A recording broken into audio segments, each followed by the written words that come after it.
My third story is about my mother and what she taught me about the heart. After my father was killed, soldiers came and told him that they needed him to go and help remove an ox cart stuck in the mud. My father talked to my mother, and she started crying, and then he held all of us. And as I watched him walk into the sunset, I stopped believing in the heart. My mother was more the yin in the relationship. She was very close to my sister. And my father, the yang, was closer to my heart. When I was troublesome, he thought I was clever. When I fought, he thought I was strong. When I was mischievous, he thought I was funny. And when he walked off into the sunset, and I heard and learned that he was executed, I hated the heart. It hurt so much, all I could do was close it up. And I closed it off to my mother.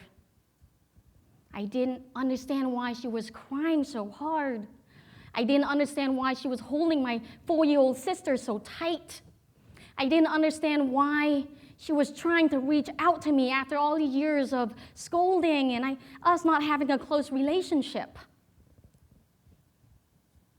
And then 3 months later, my mother gathered my brothers and sisters together and said we had to leave her. And she said we were to walk east, north, south, west. Don't tell each other what names we've taken. Don't tell each other where we will go. Don't come back to her. And when I didn't want to leave, she turned me by my shoulders, pushed me out the door, and then swatted me on the butt and said, "Get out. I don't want you here with me." And I thought she was weak. And I was so angry at her. And my heart closed even more to her. How could she push us out 3 months after our father was taken from us? How could she be so weak, tearful, not strong? My father worked so hard to keep us together. And I stayed angry at her for 15 years. And so I started working at a domestic violence shelter. And then began to see the strength of women to survive, to do whatever we could to take care of one another. But I didn't know that then. I didn't know my mother's story. I didn't know her plans. I didn't know her heart. I didn't know mine. And so I was sitting down and I wrote this story, and I realized that her heart was missing from the pages. Until I learned and started to research and study and connected to my community of women sister friends. And I realized how strong she was. Can you imagine sending off your children into the war zone, not knowing they would be raped, killed, tortured, if you would ever see them again, but knowing that you have to do it? And knowing that if you did it with love, they would come back to you. So you had to do it with anger. My mother was the smartest, most courageous person I'll ever have the honor to know.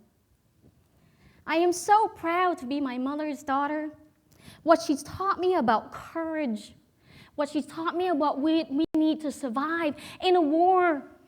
Values were given to aggression, guns, who puffed their chest out the loudest, who fought the hardest.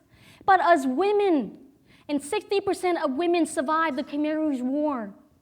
And then they went on and built societies and raised families. As women, we fought in whichever ways we were able, with love, with affection, with anger, as protectors, nurturers, aunts, uncles, grandmothers.